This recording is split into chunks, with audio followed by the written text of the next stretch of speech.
like what kind of example you're setting for your children, what kind of example you're setting for your wife and those community who look up to you. Because in my world, I still look up to first responders.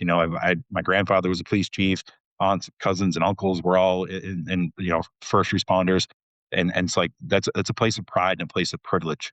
And so you need to set an example for the people around you in your community, and take care of yourself.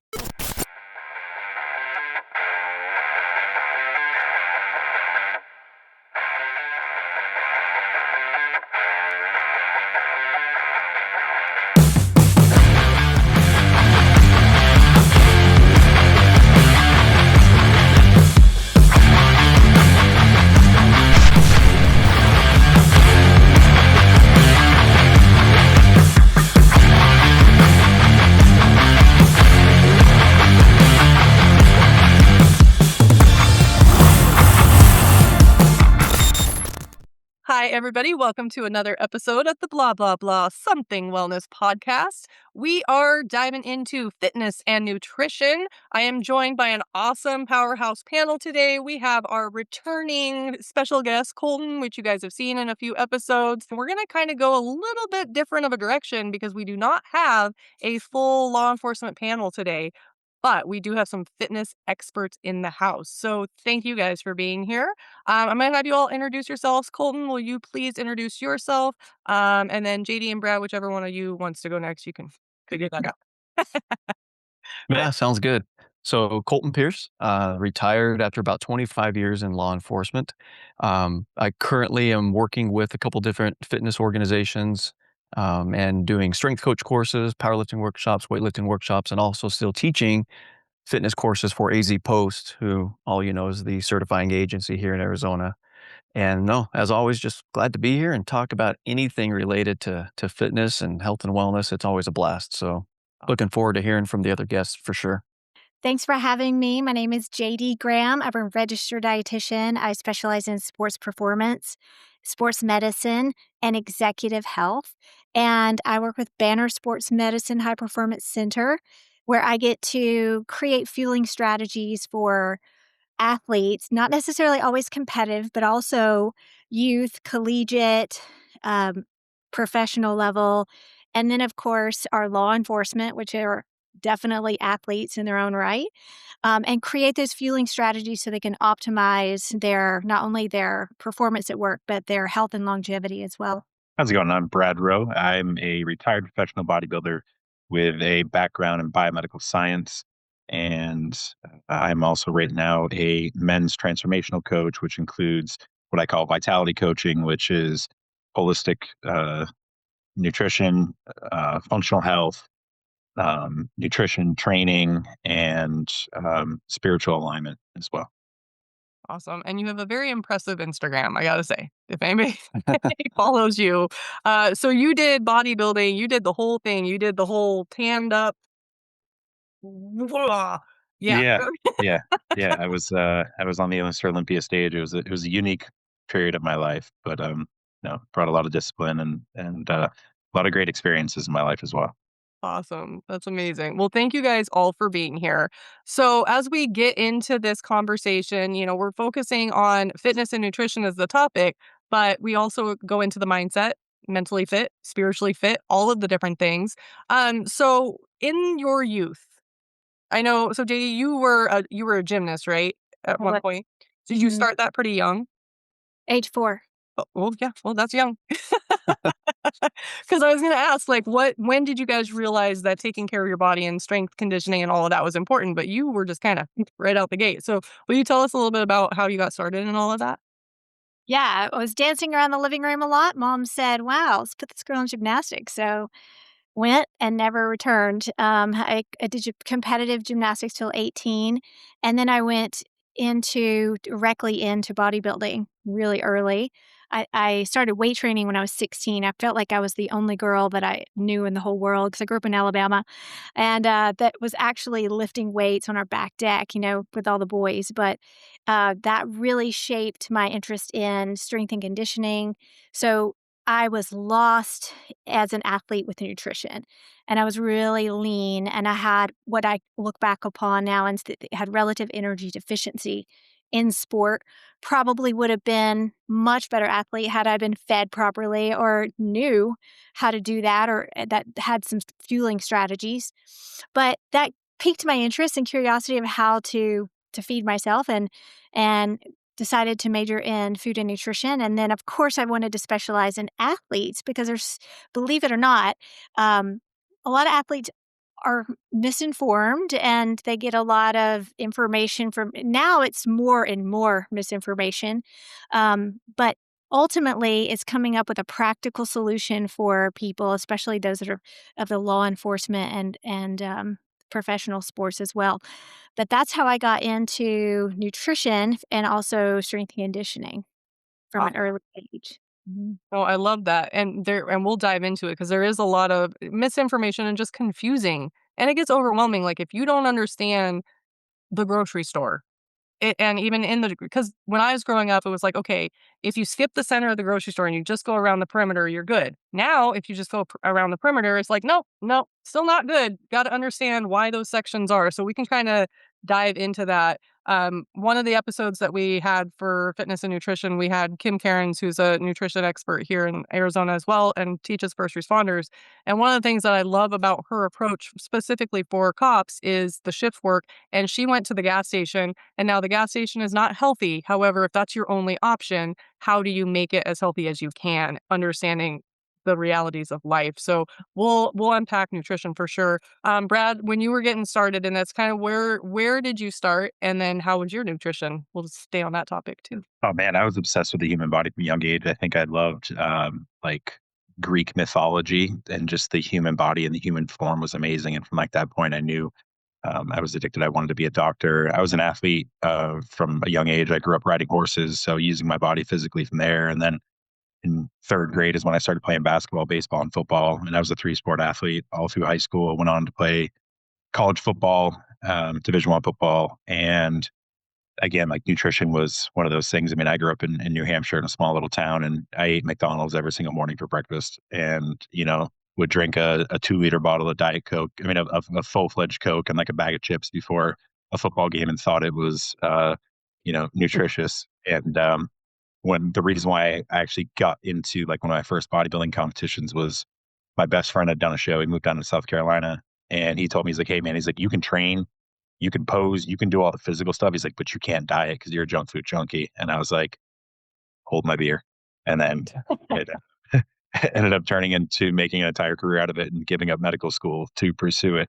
So that's kind of where I come from. But then like also bodybuilding is not a healthy endeavor. And the whole fitness world is packaged into looking like this pretty little perfect picture. And it is not whatsoever. It's probably one of the most least healthy endeavors you can go after, between the massive amounts of food that you're pounding in, and lack of focus on micronutrients, and just pushing your body to physical limits, and never giving yourself rest. So it was a very damaging 14 years of my life. And now it is about trying to reverse all that damage, and reverse all the damage of eating like crap as a kid. So I'm very particular of what I put in my body, and very particular in how I treat my body. And now I'm treating my body like the temple that it is, not like a demolition derby car that I thought I was driving in my whole life. Well, I like that you talk about that you're trying to reverse, and for the audience tuning in, because some of, when you start in a law enforcement career specifically, you have fitness standards, you're doing stuff, you're young, you're energetic, and then there's this slow decline and this belly that grows and all sorts of emotions that come with it, and you start eating. So it's not too late for whoever's listening. You can absolutely, and I always preach this, it's a lifestyle. And in order to create a lifestyle, it's slow baby steps that integrate in, not a big crash course of like, okay, I'm going to go vegan now, and it's not going to work for you. Yeah. Slowly thing. So Colton, for you, when you started your career, so before you started your career, um, where were you with your fitness? When did you become like fitness? I mean, well, like JD and Brad both said, like I grew up just playing sports nonstop. Um, you know, I had a ton of cousins growing up because my dad had several brothers and sisters, stepbrothers and stepsisters. So within a mile, and we were all super competitive, and we all lived about a mile of each other. So I grew up playing baseball, football. When I got to high school, it was football, baseball, and wrestling. And it's just I loved athletics. I loved competition. But I can tell you right now, I'm laughing on the inside because both JD and Brad hit the nail on the head when they're talking about not doing nutrition the right way growing up because we just don't know any better. And my dad was in law enforcement as well. And so he was gone quite a bit. And we often were just like, well, let's just go get a bowl of cereal. I mean, that was dinner. Couple boxes would go in just a matter of minutes between me and my brothers of Fruity Pebbles, Lucky Charms, like you name it. And we just were not very smart about it. Um, but yeah, it wasn't till I started getting into my 30s because even though I still competed in the police and fire games and I still loved exercise, I still loved everything that had to do with athletics, I still was not doing it right. I was still lifting wrong because I just had my high school coaches, they were amazing people. I loved all of them, but they didn't have the foundational knowledge to help us really prepare ourselves to be functional in our sports. I mean, I remember our wrestling coach, all we'd ever do is bench press, leg press, and pull-ups. I mean, never did any movements from the floor, never did any unilateral work with lunges we just always stayed doing the same thing and it's so detrimental to performance, but we didn't know any better.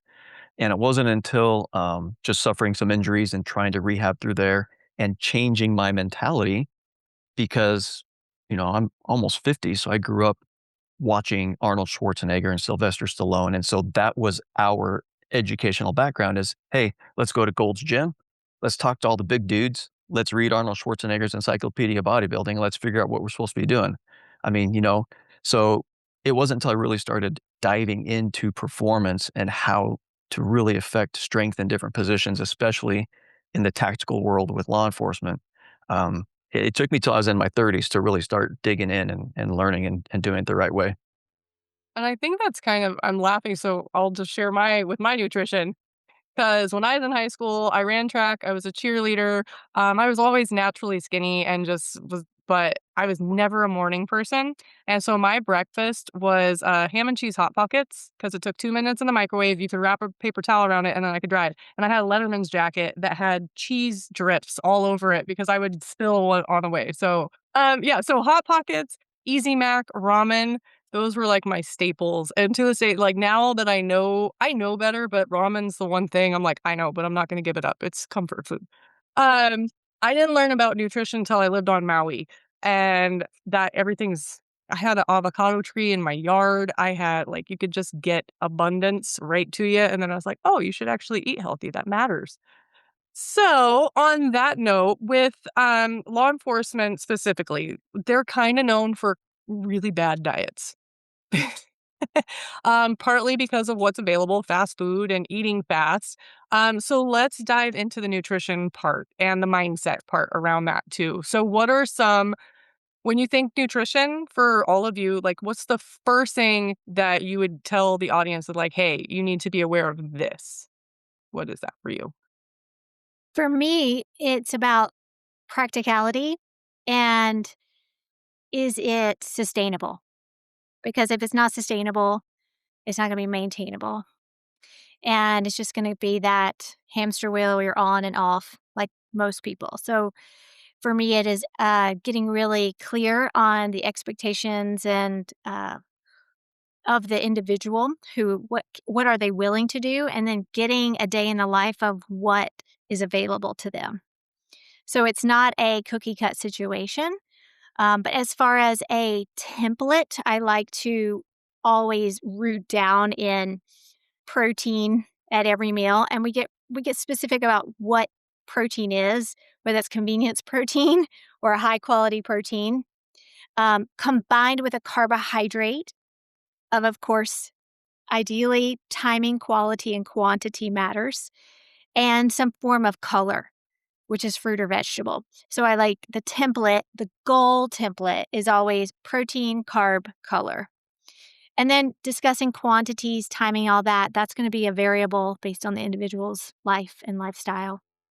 Yeah, and I'd like to compound on what she said. I actually, um, I coach a lot of first responders nutritionally and things like that. So, like you said, it's about finding convenience for them. Ways that like Costco is a great place because go in and they have those little egg bite things, and so you can grab one of the egg bites. and some fruit that you can bring with you. There's a lot of like healthier, like low carb wraps that you can have with some higher quality deli meat, something that you can make a wrap and it's quick to go, and some rice cakes and some fruit and things like that. So it's finding things that they can pack with them easy, that are going to stay, they don't have to heat up. They're going to stay relatively fresh with minimal refrigeration. And then, like JD said, giving them options of like, hey, when you're in a bind, like and these are the only options you can go to, like you're stuck in McDonald's, you can order a couple burgers without the buns and just focus on the protein and get a side salad and focus on just say some balsamic vinaigrette or something like that. Or like you said, going into convenience stores, like you have boiled eggs in most convenience stores you can get. There's some higher quality beef jerky if that's what you're stuck going that route, or even some of the Fairlife protein drinks and things like that. So there's so many options out there now, especially this day and age, where you can find clean-ish, healthy enough food that you're actually going to enjoy eating, because that's the other part of this. Like you actually have to enjoy the food. I'm a foodie, so like I call myself a sauce queen, and things have to have flavor and texture for me.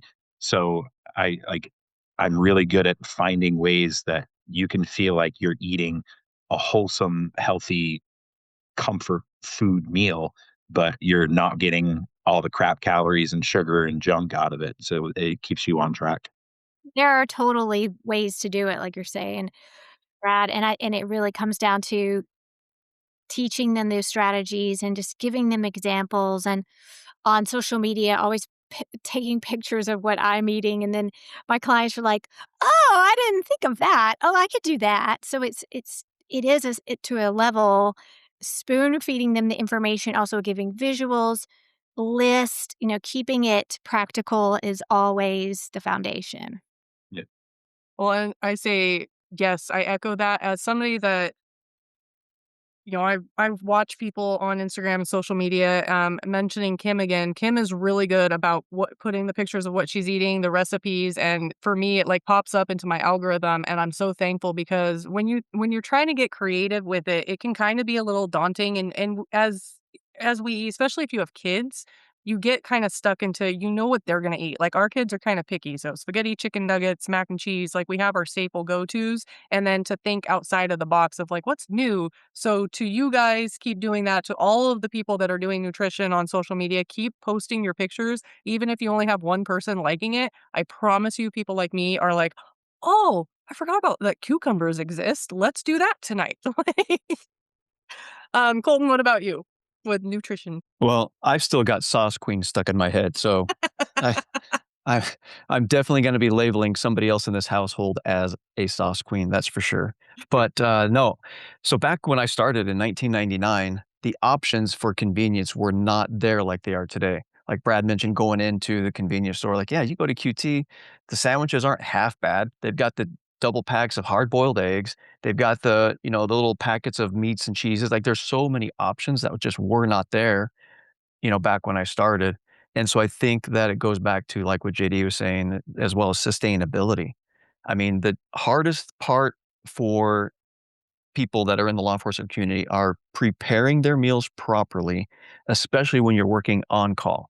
Because so many times, when I was working in our violent crimes unit, we get called out on the weekends. We get called out at 1 or 2 o'clock in the morning. Like I didn't have anything prepped. I wasn't planning on going to work. And so now there are better options out there, but it's finding a way to prepare something that can be sustainable. And so I think there's a lot more options that are better now. I feel like as a society in whole, we're trying to help give those options to people rather than just some of the stuff that was available back in the day, which was Filiberto's 24/7. That was about all that was open working graveyards. So I have to add, just to add a little twist and fun with you guys too about it, is oftentimes the convenience culture is real. Athletes want it now. And so when you're teaching them about eating healthy, there is some preparation that has to come along, right? Yes, we can give them guidance on, hey, these are better things at QT, these are better things at this restaurant, etc. And that's good information. But I like to lean towards that towards the end of the conversation versus the beginning.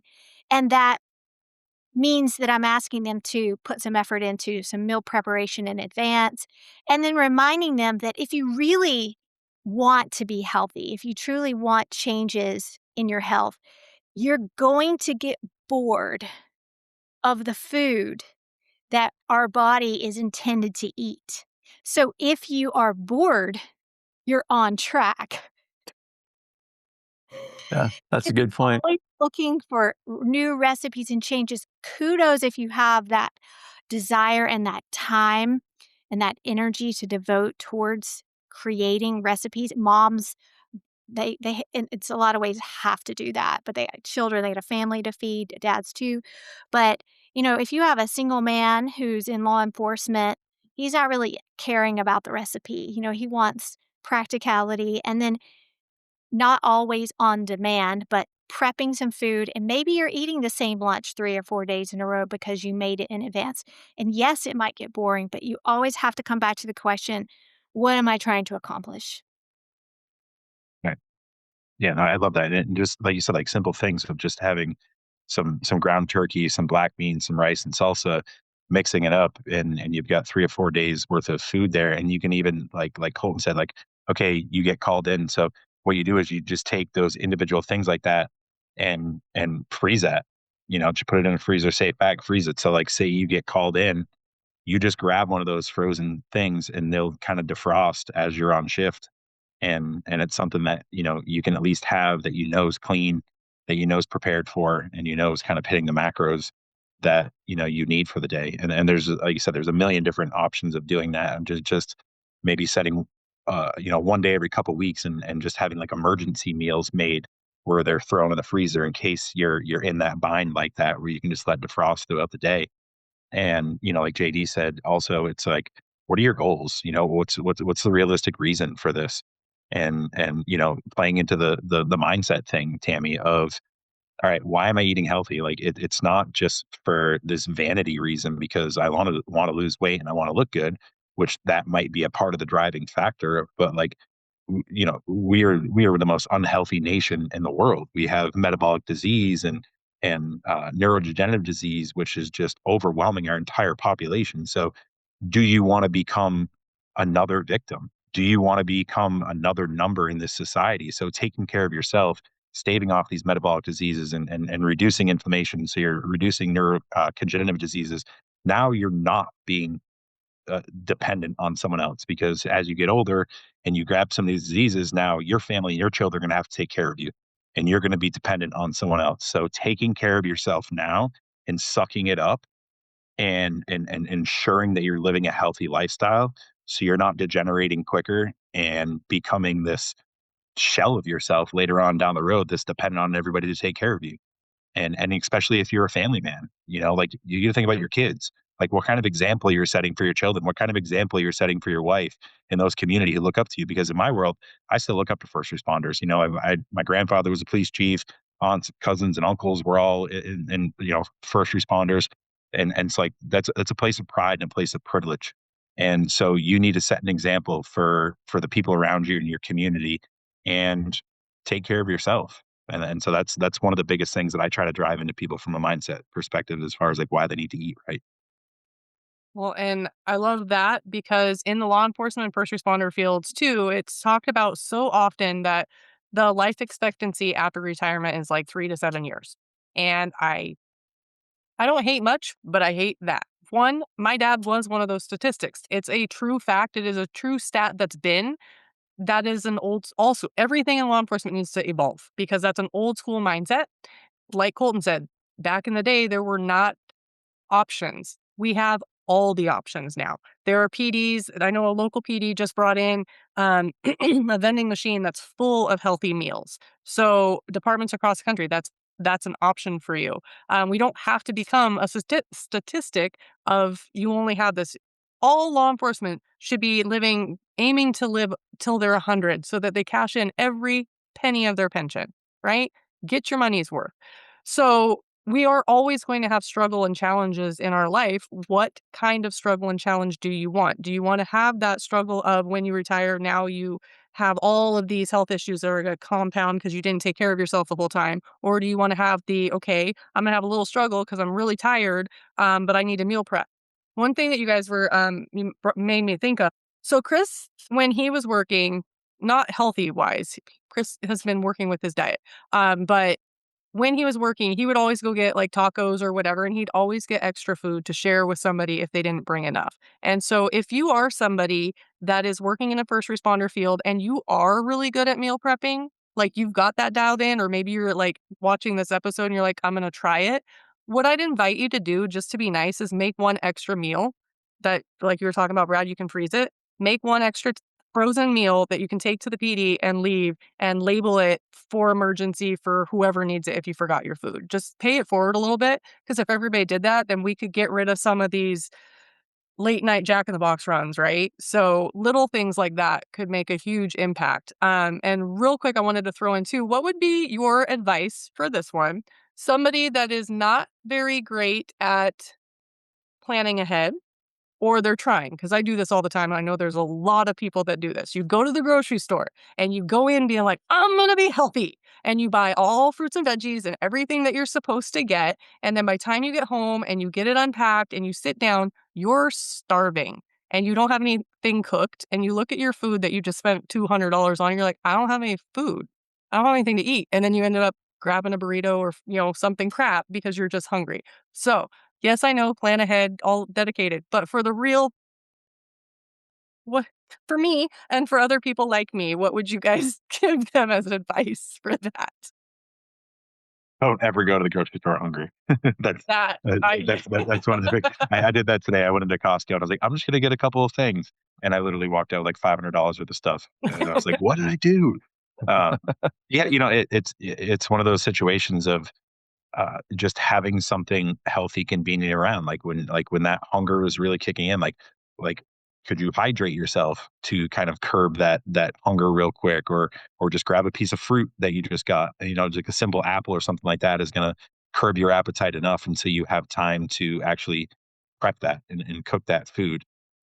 So feed yourself, but maybe not just binge feed yourself, so that way you can hold off long enough to actually cook up all that amazing fresh food. But more importantly, just make sure you don't get yourself into a situation where you're starving all the time.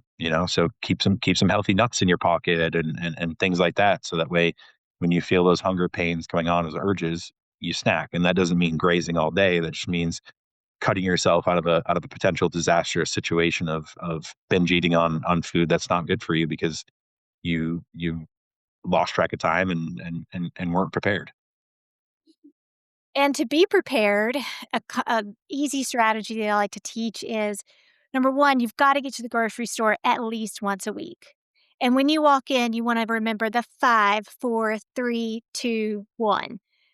Choose 5 different complex fibrous carbohydrates like oats, brown rice, quinoa, couscous, whole wheat pasta, sourdough bread, for example.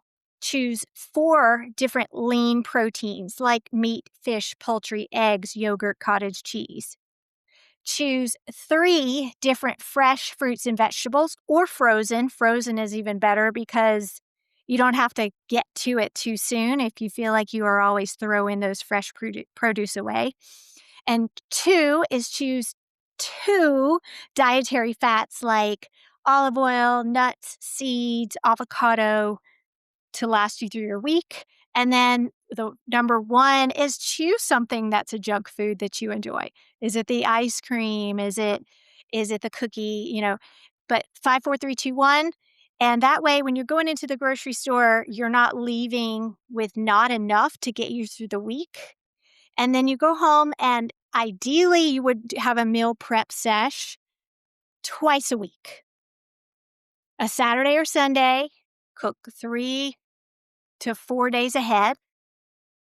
And then it might be the same exact thing. For example, ground beef, frozen vegetables, and cut up some potatoes and air fry them, right? So you're making a lot. Put those into containers to go, put them in the refrigerator. So in the morning, you're packing, grabbing what's already made. Then have another prep day similar to that on Wednesday or Thursday to get you through the rest of the week. So it's a total of 1 hour grocery shop, 1 hour on Saturday or Sunday prepping, 1 hour on Wednesday prepping. So that's a total of 3 hours. If somebody's serious about making some changes and they just strategize their time around that, that's going to set them up for success. I want to echo and piggyback too, especially for the moms or whatever parent is at home that's doing the shopping. I have found so everybody kind of knows like the vegetable and fruit crisper drawers is where things go to die. Like just put some money in there and let it go. So even if you're not meal prepping, if you're fruit and veggie prepping, get it all rinsed and washed, and then when you open it and you have the bowls of just that ready grapes, blueberries, grabbables, your kids will eat that. They will absolutely go straight for that first because it's easy. You'll do it too. Like when I do that, I'm sitting there like, oh, I've been eating blueberries all day and I'm actually getting something in.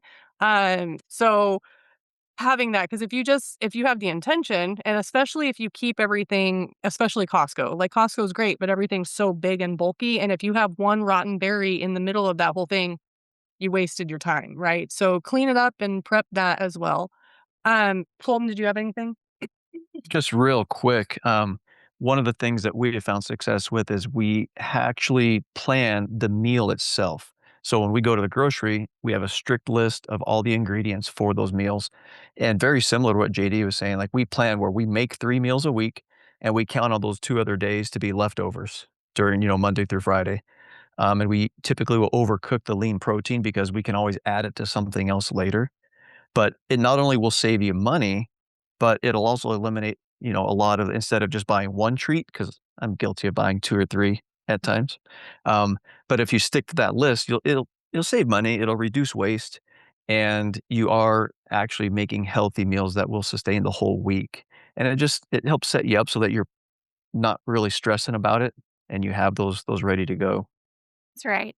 And there's so many different temperaments of people. Like some people are list people. They love some lists and others, I'm like hit or miss with the list. So I like to have the 5, 4, 3, 2, 1 method in my head. So when I'm shopping around, I can be like, okay, yeah, I got enough. That's going to last me for the next 7 days. Well, and I'll throw in, so for those that are learning about and using AI, we can talk about the water and all the problems with it, but the good of it is you can just speak into your phone going in. And JD, I feel like you have a very pretty visual of that 5-4. Do you have it like a presentation for your 5, 4, 3, 2, 1? Of course. If you want to send me one, I'll insert it in so people can see it. But I can also see you like you can speak into your phone and you can tell your AI whatever you're using to be like, hey, I'm going to the grocery store. This is where I'm at, give me this, and it'll do it for you. And you can even say put pictures in there and you can tell AI to create it. The grocery store, if you have the apps like Safeway is really good. There's a couple of them that they have meal prepping or recipes in there, and you can just go in and be like, add all of this to my cart really easy. So there are things, and then there's the fitness apps that also have you meal prep and plan too. Um, I want to kind of pivot from nutrition into some of the fads that are happening right now and see what you guys think of this. So everybody's taking, Ozempic hit the market big. And then from there, the GLP-1s and all of these shots and injections and dietary things. And I don't think that people truly understand the risk that is involved. Do you guys have any input on that? I have an opinion. I don't know if it's input. I mean, I'm not a doctor. I will throw that out there. Not even close, right? But I would say when people are thinking about that, I would look at the level of need with the current health status with the level of the risk that you're taking. Because if you are morbidly obese, and that will help you to reduce your chances with heart disease, with diabetes, like I'm okay with it. I think it's fine.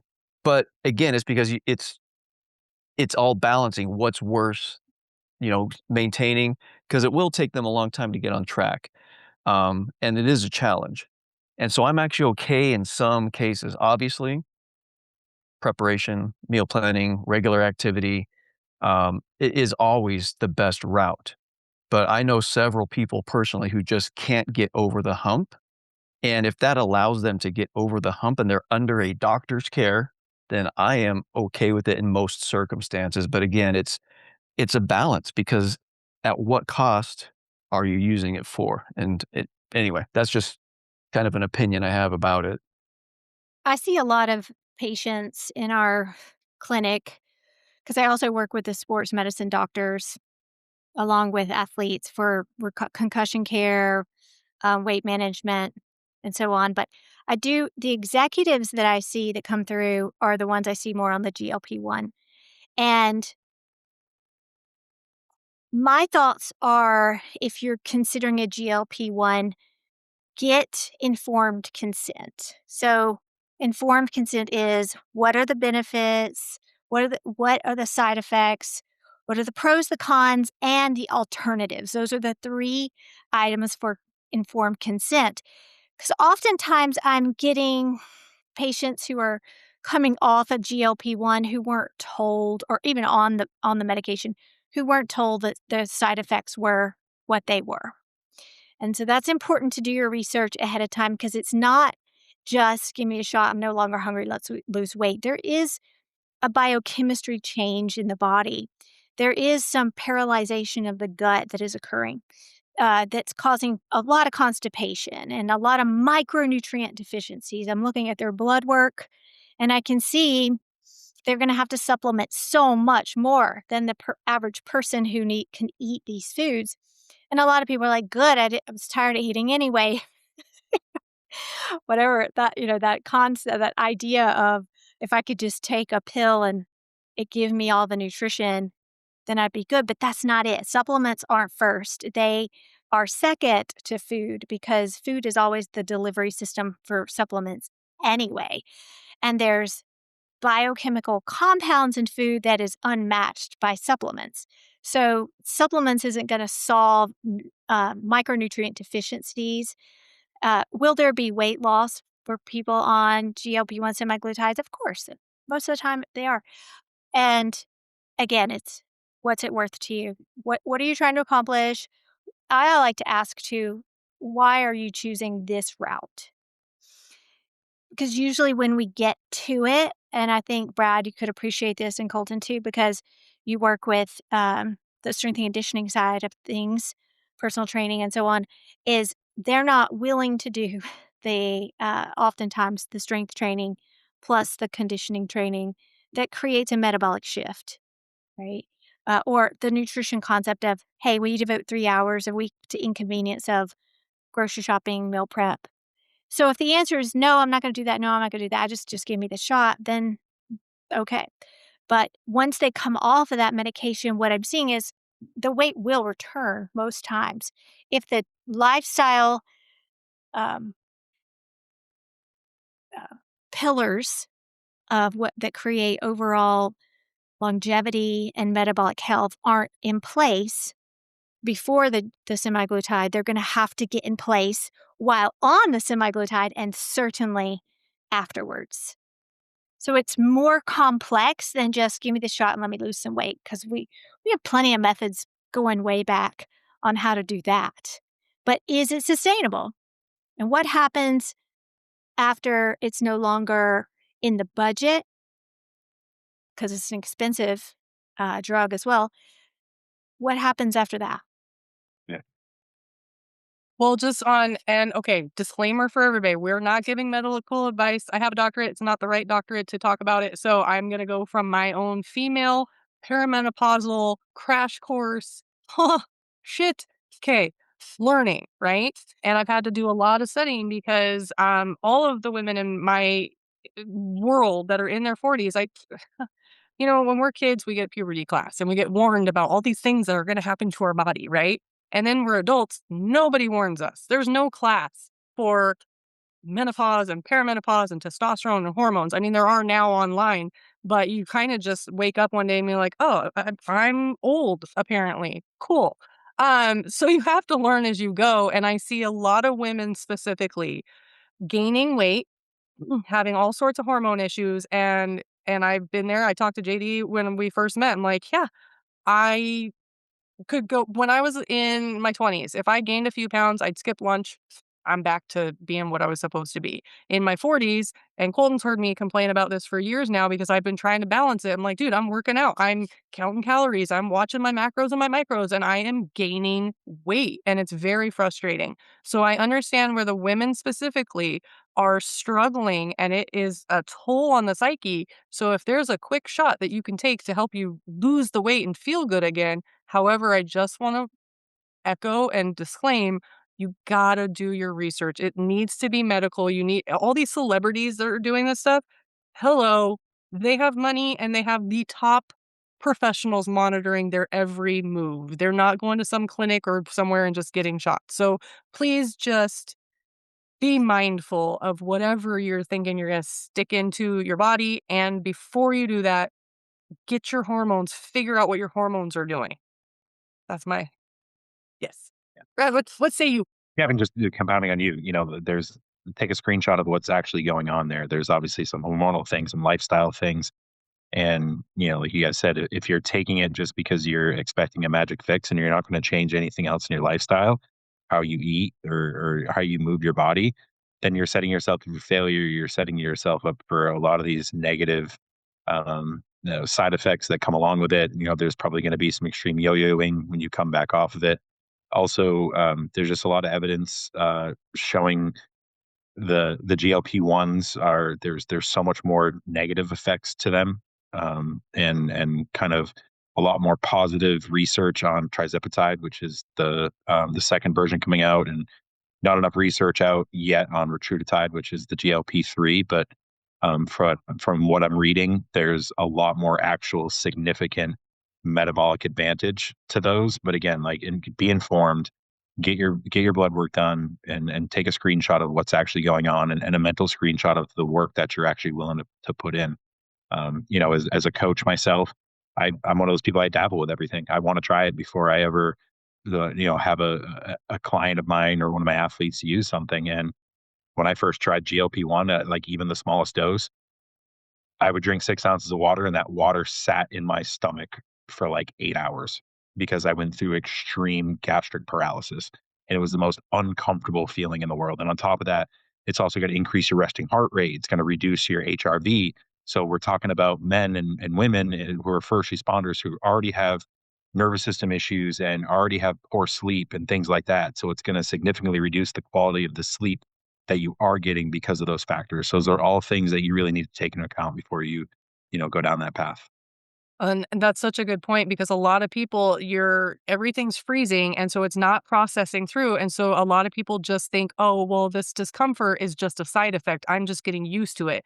And they don't realize that the more they put into their body, the more they're trying to flush it and it's not going anywhere. There was just a girl that blew her stomach out, basically. She almost died because it just kept filling, and it was not going anywhere. So just be very mindful with that. And you just started to touch on stuff. So in the first responder field, everybody's, you're going 20, 30 years in fight or flight. Your adrenals are on, everything is amped up. So, and then working out can also kind of increase all of that, right? So sleep is a big problem. First responders are not sleeping. We know that. A lot of people aren't sleeping. And there's the physical component, the mental component. If you're a type A personality, you got perfectionistic tendencies, you're sitting with guilt and shame or whatever it is, there's all sorts of reasons they're keeping first responders up. But when it comes to the physical, the nutrition, and the mindset part, what kind of guidance can you give the audience for kind of calming their nervous systems down? The thing that we don't dive into the most is the nervous system. And like you said, like your 30 years of fight or flight all day, your fight or flight. And even on first responders, like that little thing that we hold in our hand all day keeps us in fight or flight mode all the time. So it's really finding healthy ways to decompress. And when you're in a first responder's lifestyle, you're going to deal with a lot of trauma throughout the day, and a lot of heavy emotions. So it's like, how can you offload those emotions? Finding healthy ways. And for some, it's going to the gym and getting in a rigorous workout. Maybe it might be getting into a screen pillow and just trying to release some energy. Because we need to move energy. That's one of the most important things is moving that stuck energy that you've taken in all day. Journaling, things like that. But even just some simple breath work. Some physiological size when you're in a stressful situation throughout the day. It's all over, Huberman, he promotes it. and just, so 2 quick breaths into your nose and then a long exhale with a sigh. Just doing that a few times is just a way to stimulate the vagus nerve and bring you down out of that sympathetic state back into a parasympathetic state. Things like yoga nidra, which is another breathing meditative like rest state. You don't drop into true deep sleep, but it's something that if you can do a yoga nidra for 20 minutes, like you're getting so much restful sleep, not only neurologic, for your mind, but for your body. And there's yoga nidras out there that you can do like before you sleep. And so it's just really finding a routine of like getting into, if you're a person of faith, leaning into your prayer life, leaning into some scripture, reading into some journaling and some breath work and things like that to really calm your nervous system down so that way you can sleep and try to detach yourself from the emotional day that you just had. And That's oh, sorry. Before, really quick, I love that you talk about yoga nidra. I know what that is, but the majority of the audience has no idea what you just said. So will you please explain what yoga nidra is? It's like a guided deep relaxation, and there's another name for it, and for some reason it's not popping in the top of my head right now. But there's plenty of YouTube videos out there from like 15 minutes on to an hour and a half long, and it's an awareness technique of becoming aware of parts of your body, of breathing and calming your nervous system down, and you kind of fall into this deep, almost like trance state, but you don't actually fall asleep. But they say that like one of these 20-minute yoga nidras is equivalent to like 3 to 4 hours of true deep restful sleep. So like you said, just hop on YouTube and Google it, and there's plenty of guided practices out there. JD, what were you saying? I was saying yoga nidra before bedtime is wonderful.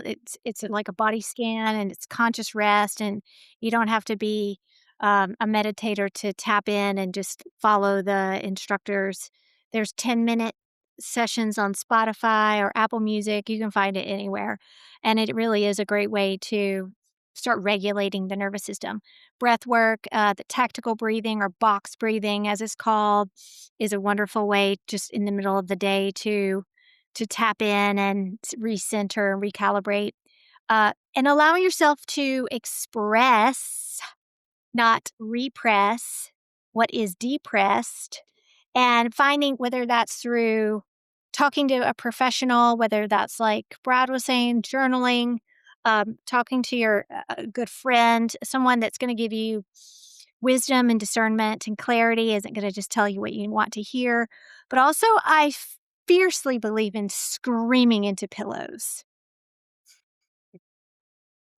Do you guys know about rage rooms? Yeah, I Yeah, think they're phenomenal. I think honestly, for the PDs listening, if you've already you have your wellness. Okay, well, let me back this up. So if you're a PD and you figured out how to have peer support and you're getting them trained and actually not just be a reactive, but they're actually a go-to resource in your department. If you haven't got that far in a PD, then please reach out to us. We are more than happy to kind of teach you and guide you about how to have a wellness coordinator, a peer support team, all of that stuff. You have your peer support. Departments are starting to have wellness rooms, and they all are a little bit different. Some have massage chairs, some have, you know, meditative stuff, whatever, to each their own of your own department. But man, if I could advocate for departments to have a rage room or access to a rage room, I mean, how amazing. And so for those, Colton, do you know what a rage room is? I do. Okay, you don't need it. You're like, "Oh, it's okay." But, no, but if you go to this really hard call, right, and you're or whatever is going on, you're pissed off, move that energy out in a safe place so you're not gonna take it out on somebody else. And yes, you can go to the gym but those that don't work out and don't do that, if you need to scream, I'm a full scream in a pillow. Also, screaming underwater can work. Just don't, inhale the water, duh. But you can scream underwater, you can scream into the pillow, you can get that shit out. Move the energy. It's all about movement. So if any rage room people are listening, you're welcome to come on and talk about what you guys do, because I think rage rooms are phenomenal. Um, Also, just to go back to the yoga nidra as well for the audience, it's not full yoga. It's a very relaxed state, and you're kind of just laying there and you're listening. If you're at home, you can put on somebody talking to you, tell you what to do, but you're kind of just like taking deep breaths and you're when I've done it is you're really flexing certain parts, like really all that stress and energy and tension that you're just, oh, and then release it and you allow your body to release and then you do it again. And then you do that before bed and you don't need to listen to anybody either. You can lay in bed and just kind of clench and release, clench and release. And eventually all of that stuck energy is going to kind of move out of your body and you'll actually be able to sleep. And it is the same. We've talked about hypnosis before. Um, if you're in a deep state of hypnosis for about 45 minutes, that is the equivalent to about 4 hours of deep REM sleep. Your body repairs and heals when it is in REM. The problem is a lot of people can't go into that deep REM. So these are not woo-woo concepts. These are legit science, and they are effective. So if this is kind of, you're sitting there interested, please, by all means, reach out to any of us. We're happy to teach, but Google, use the internet to find these things. Even if you're in BFE, Nebraska, I don't know, that doesn't have any resources, you have the internet. You have resources at your fingertips. So no excuses. Colton, what about you? Back to you. So I'm going to try and remember everything I was thinking because that was a lot of information. So I will say everything that Brad and JD talked about absolutely work and are proven to help reset the body. But the problem and the challenge is how do we implement those techniques during a patrol shift? There are some agencies that are so busy that they are literally going from call to call to call to call for 10 to 12 hours. They just snack from their lunchbox if they can. And there's never really a chance to just pause, to focus on releasing and returning to that normal state because, your cortisol, your adrenaline's spiking every time that hot tone kicks out. And it's very hard to reset when you're so busy. And so it's important though that we take ownership because I think that's part of the problem is there's no buy-in and there's no ownership with the fact that we have to provide these resources. Agencies are getting better. They really are because they are starting to form their own peer support units. One of the interesting things that I never even thought about, but I was talking to a firefighter friend of mine, and when firefighters and PD go on the same traumatic calls, whether it's a drowning or a fatality with an accident, the fire department they ride back together in their truck. There's 4 of them in there, and as they're driving back to the station, they have a chance to talk and to debrief. Officers, you're by yourself. Like you don't have somebody to ride anywhere with. And oh, hey, by the way, fire department, they can go back, they can have another engine cover the next call. PD, sorry, SOL, you got to go to the next one. Suck it up, go get it done. And then maybe if you have time later, you can do something. So one of the things that we would always advocate is what was talked about was take a minute and do breath work while in your car before you even put it in drive. You hear that hot tone kick out. You know what? 12 seconds is going to be okay to breathe, hold, release, just kind of try and clear the mind to get to the next call. But that's always going to be the challenge is getting people to recognize that and take ownership. Like, hey, I need to do these self-regulating methods in between calls or yeah, that constant and chronic inflammation from the constant fight or flight is what's so detrimental. Yeah. Cool. I'm glad you said that because that's why I mentioned like those physiological size. That's something really quick that you can take 5 of those and like after each call and using that as kind of like a bookend to end that period and just having a saying like thank you God for allowing me to walk out of this moment right now and now I start fresh. Just having this declaration along with the breath work because that creates an ending to that very moment and it allows you to start fresh in the next moment so that way you can show up and you make sure you're on point. Mhm.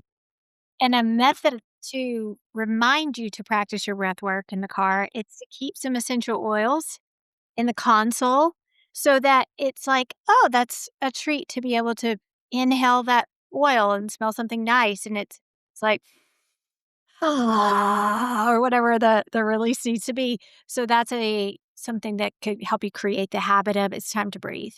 Yeah. Oh, you guys are speaking my language? Okay, I'm getting excited on it. We Well, talked essential oils. JD, if you can actually get some cops to put essential oils in their car, I will give you praise to the ends of the earth. I Because mean, you can buy the little roller essential oils, oh, I know it's convenient. I'm just saying to actually get them over the um, what's the word I'm looking for? the stigma of that, Yeah. because we use diffusers in our house, so, like, I am all for it as well, but I just laugh because you're gonna get a lot of people that would absolutely refuse to entertain that. Well, and on that note, so next month's topic is spring clean your energy, and we're going full woo woo. We're talking Reiki, hypno, essential oils, tuning forks. We're going full Tammy mode next month, and I'm super stoked on it. This will just be a little seed plant. So I did get one cop to put essential oils in his car. It doesn't count, and he's kind of has to because he's my man. But I did it when he was still on. I made a spray, and I called it the fuck off spray straight up. And when I created it, my intention was as a protective kind of energy spray, right? And it was fuck off spray, and it was mixed with. You can make this. I'm not selling it, so you can make this on your own. I took a little bit of Epsom salt with water, and I did frankincense, lavender, and lemongrass essential oils with water into a spray bottle and spritzed it. And it was so energetically clearing, and when I say that, I don't mean that in a woo-woo hippie way, I'm saying, like, you could feel the difference. One, I was at a concert, and it was really hot, and we would spritz ourselves with that, and it would help cool us down, and we also realized that after we got done talking to certain people, we'd spray it, and we felt better and lighter because Hmm. energy does have it sticks on you. It's like a spider web of somebody else's crap.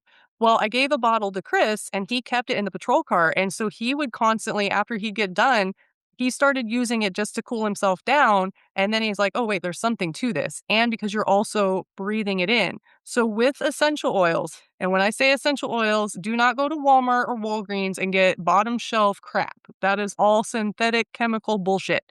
You got to get pure therapeutic medicinal quality oils, and I'll go into what brands in the next month. But I use doTERRA, but I'm not selling you anything. I just use it. It's very simple. Nobody's gonna even notice that you're doing it. Well, if you are around people, they'll smell it, but they'll be like, "Hey, what's that?" So you can just breathe it. There's rollers, there's sprays, and if there's somebody that's kind of an asshole at the department, getting people in trouble. You can take a little cotton ball of like lavender and then just tape it underneath their desk and watch them chill out, and they don't even know why. So, I Lavender, not formaldehyde, got it. not for lavender. Got it.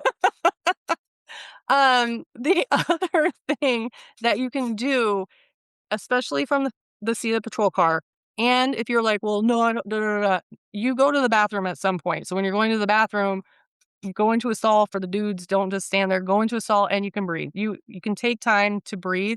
It's so important, especially between those calls.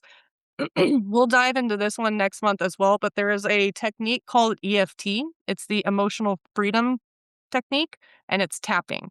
And so I do this, and there's a whole protocol behind it. But there was a time where I almost got into an accident, got cut off, slammed on the brakes. It was very, very close, and I was like, my God. And so I immediately just started tapping on my chest and breathing and tapping to kind of confuse the brain and the body of like, wait, why are we tapping here?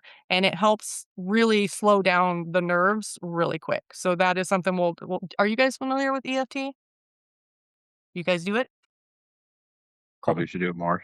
Yeah. Uh, It's one of those techniques that I know, and then it's kind of like oh yeah, I can just, tap and lovingly accept myself, whatever. Yeah. No, this is really, really all such good information. We could talk forever. We are coming around on time, so I want to just really quick go into a little bit more of the mindset because we're given nuggets of gold. If you take care of your nutrition, if you meal prep, if we didn't even get into working out. But the mindset is a big thing because if you're in a place, say you used to be really fit and you were really into fitness and you know all this stuff, you know to eat better, you know you could, should, would, but you haven't done it for a long time. It can be disempowering because you know what you should be doing and we know not to should ourselves. Or if you haven't really done it, it can be very overwhelming because you don't even know where to start. So, what would you give to the audience of shifting their mind to get them set up for success in whatever step they take towards health and wellness? I think Colton should go first. This is the trick. it has always been the trick. We all know what we are supposed to be doing. We all know what we should be eating. We all know that we should be going to bed instead of looking at our phone or doom scrolling. Like, we all know what we need to do. So the trick is just allowing ourselves to do it. And I don't have all the answers. I really don't, because you can only help somebody and try and motivate them so much, but they have to come to their own realization through their personal experience that, yes, this is beneficial for me to do it this way. Um, One thing that we always just teach with all of our new recruits is to always make sure that they have some type of support system, someone that they can look to. Because when you need just a little bit of encouragement, because you can't do it on your own, you have to trust somebody and be able to lean on them. So, as far as shifting mindset, the only thing I would say, to kind of sum up everything that we're talking about, is just when you put yourself out there to be a support for somebody else, it'll help you with your own mindset, because you are going to start holding yourself accountable, because you're also going to be responsible for helping somebody else. And that servant type leadership is something that we've always tried to push and always tried to encourage people to do. Because when we're there for other people, we make ourselves better. And that's the most effective way that I've kind of found helps shift that mindset for most people. I would say that when it comes to nutrition, to remember that it is a performance tool. It's not about dieting or looking good, although those are perks to taking good care of yourself. But for officers, they're connecting to reaction time, decision making, and long shifts. So also remembering that it's about progress over perfection, and consistency will always beat perfection. And control what you can control, because the job that you're in is obviously very unpredictable. But have some practical strategies, maybe to make three things happen, like pack protein snacks, keep hydration available, plan for those long shifts. And remember that you're fueling the brain, not just the body. So that mindset point is that food is influencing your focus, your mood, your impulse control, your decision making. Your brain uses about 20% of your daily energy. So what you eat is directly impacting how clearly you think and react on the job. And lastly, I would say recovery is part of your job. So the mindset shift is nutrition supports my muscle recovery, my injury prevention, my sleep quality, and my stress resilience. Well, I love that you touched on that too, because we didn't even get into brain fog, but brain fog is very, very real. It's getting a lot of very good officers in trouble because when you have brain fog, it can be hormonal, it's nutrition, sleep, of course. All of it plays a factor. And if you have brain fog and you're not sure and you write a report and you forget something or you write it wrong, that can get you in big trouble. You can literally get accused of lying and be Brady listed. And it was honestly not not intentionally your fault, like, if you're dealing with all this stuff. So, having clearing those channels, understanding, like, what you're putting into your body is absolutely affecting your mind in that regard too. I think that's very important. Brad, what about you? Yeah, I think, well, one of the things that you mentioned earlier is you're either going to suffer now or you're going to suffer later. And so it's like making the decisions of getting into meal prep, of setting yourself up, of making sure you're taking the time to regulate your nervous system, to move your body, and it doesn't mean just like going in and lifting weights, but even just walking and finding ways, because one of the greatest ways that we release energy is through moving our body. So you're either going to make these short-term sacrifices, or you're going to make a bigger sacrifice down the road with disease and things like that, or making a mistake on the job because you weren't clear-minded and you weren't in a state of readiness. So leaning into that and just reminding yourself now, like, hey, I can either make the hard choices now, or I can have the hard choices made for me later because of my choices now. And then I love what Colton said, just being accountable. Have an accountability partner in everything, and just finding someone, whether it be a friend or someone else on the force, and both of you just kind of serve each other and check in, be like, hey, this is my weekly checklist of, this is, it could be every aspect of your life, like, what's my relationship like what's my mental health like, where's my nutrition at, where's my training at. And just, if you're not hiring a coach, having someone in your life that you can lean on to make sure you're both holding each other accountable. And like you said, don't have yes men. Have people that are going to speak truth into you and lovingly speak truth into you. But having support system is literally one of the most underrated parts of probably being a first responder. Whether it be accountability through there or having someone just to dump on and share what you're going through and just get your emotions and the things you're dealing with off your chest. No, thank you. Because there are a lot of coaching in every other profession, it has been around for a long time. Everybody's got business coaches and personal trainers and fitness coaches and all of that.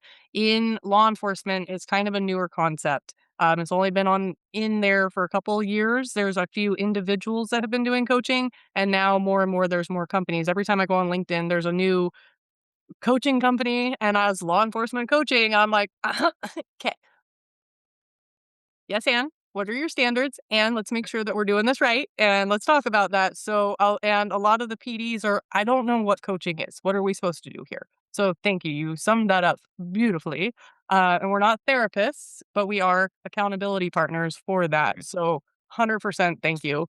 I want to thank you guys all for being here. Are there any last little nuggets of wisdom you want to throw out? If somebody were to just tune into this last part, what's your 2-second mic drop takeaway for our audience?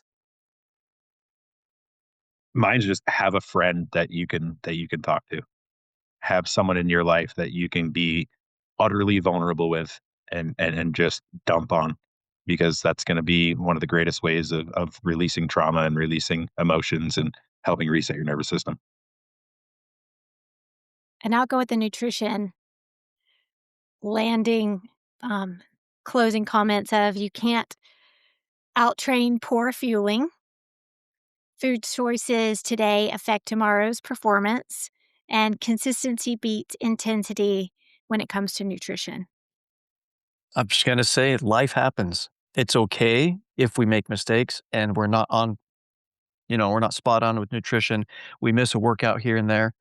I mean, your entire life's gonna be just about trying to go with an upward trajectory. It's all about incremental change. Just try and be better the next day. If you mess up and have 2 Big Macs and a chocolate shake, okay. Well, tomorrow let's make some better decisions and let's go from there. So it's okay to be human, to let life happen, but we have to strive to make those changes to be better. I want to echo that too, because yeah, again, the energy and the mindset that if you do have something, junk food or cake or McDonald's, and you sit there and beat yourself up over it, that's far worse than the food that you just consumed. You can have a piece of cake and then move on with your life, and it's not going to throw off your whole thing. If you're sitting there focusing on, I want cake, I want cake, I want cake, but you're not allowing yourself to have it, then what happens is one, you're depriving yourself, and that's creating scarcity and lack and undue stress. Or you finally give in and then you go and binge an entire cake. And now you really screwed everything up, your mindset, your body. So it's okay. Eat, enjoy it, love it, be thankful for it when it goes down, and don't beat yourself up. Whatever it is that you're doing, whether it's food, working out, the job, don't should yourself.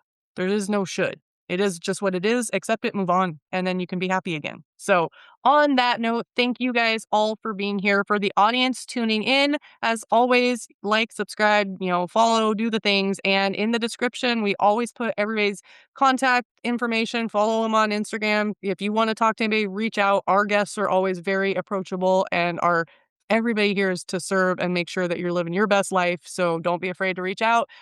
Thank you guys, and until next week.